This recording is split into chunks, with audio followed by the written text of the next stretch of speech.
Beraz, bukatzeko eta laburbiltzeko, 3 ideia eta 2 proiektu zehatz.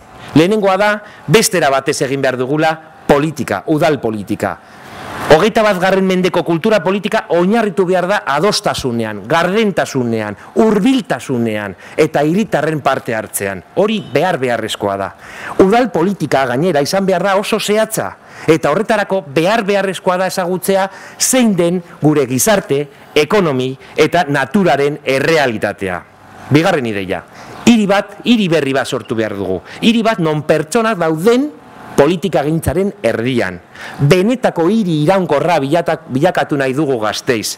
Eta horretarako bultzatu behar dugu gure hiriaren gizarte garapena, ekonomia garapena eta naturaren babesa. 3. Iraunkortasun eta hurbiltasunaren aldeko politika hori isladatzen da gaur eta hemen adurtzan bertan azaldu ditugun 2 proiektu hauetan.